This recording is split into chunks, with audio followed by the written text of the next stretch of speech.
Hello, Dr. Joe. My name is Nicholas Hamel, and I'm in your marine science course, and I wanted to share with you some of my thoughts about the Chasing Coral documentary. So, and with me, I just have my notes from watching the doc. I would say the thing that kind of stuck with me the most from the whole documentary would be when when they were explaining like what the reef is and kind of what coral is, how it works. They talk about how it's considered the nursery of the ocean, and 25% of all marine life has some sort of connection to it, whether it be when they're growing up, um, or they just need it for survival, like it's their home later on in life. And I just thought that was super interesting. My mind immediately connected it back to class when we talked about, I believe it was with estuaries. Um, and there were some different species that would kind of use it as like their home when they were growing up. It was very like protective for them. And like all these different animals kind of like relied off each other. So that's what I would say really got my attention. In the documentary, they mentioned different things like lobsters, different fishes. You have eels, sponges, turtles, all this kind of fun stuff. But really, it was the fact that they all kind of have a job, and that job kind of benefits not just themselves, but everybody, all the other fish around them, or marine life around them. So within the documentary, I know they talked about they have the lobsters who kind of like protect it from predators that try and eat at the coral, or damage it in some way, damage the reef.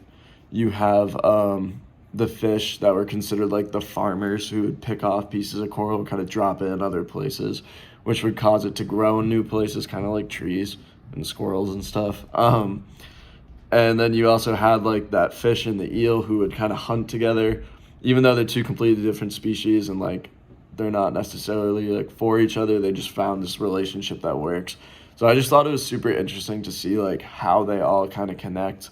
Um, and I guess what you could really bring it back to is all these fishes having their different job and fulfilling those different roles, that benefit each other is really just it's at its basic level, it's just biodiversity.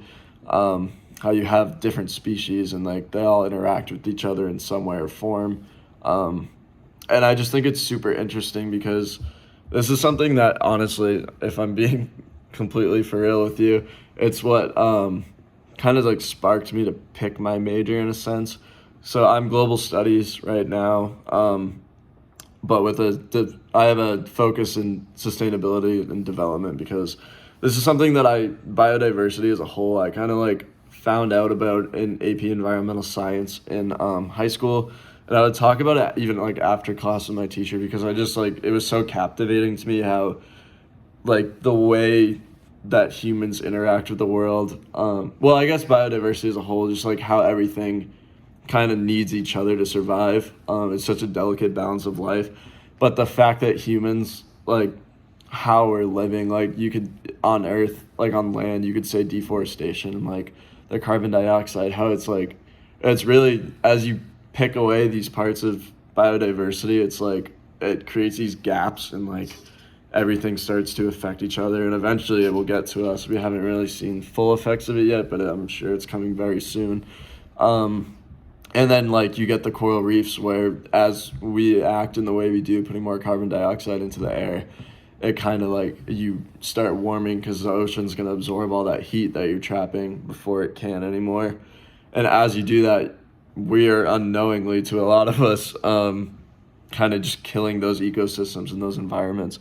So it's like that's where my mind immediately went after they started talking about how in the nursery of the ocean all these things have their roles and affect each other.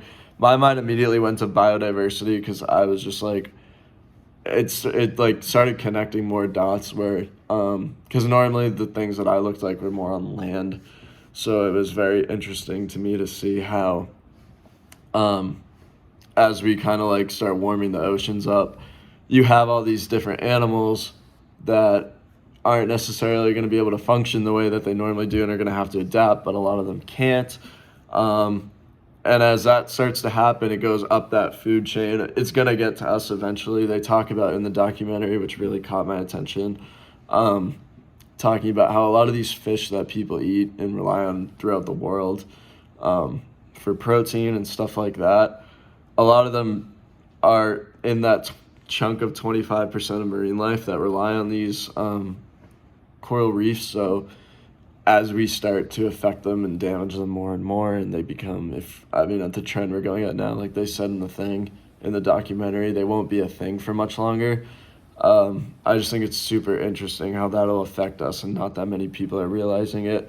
And this is kind of going off topic, but it was another thing that I wanted to talk about because I could go about biodiversity forever. Something that really caught my attention, which was like, it wasn't really science related, but just the fact that like the camera issues that they had in the water, when it was like, at first it was out of focus, and they were doing everything in their power to kind of like make this a known thing, get it out to the public, so that all of these people that are kind of oblivious to this problem that's going on, they could see. But then they had the camera issues, and it was like super out of focus. And like, if you just think about, like, it just blew my mind, because when you watch these kinds of things, it's like, oh, very pretty, like the camera like looks very nice, but you don't think about like how it's like a lot of times it's people behind that, and like all the work that goes into it.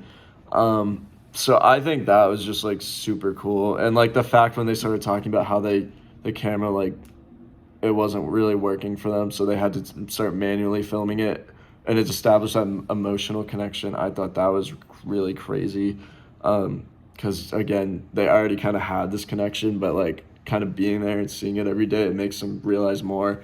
But I think it's really important and cool, because at the very end they were engaging with kids a lot, and that's like the next generation, which we really need, because the way things are right now, nothing's changing, it looks like. So you just gotta hope that they do it. But overall, I give it a huge thumbs up, because I thought it was super interesting. It was right up my alley, but it's also very important. So yeah.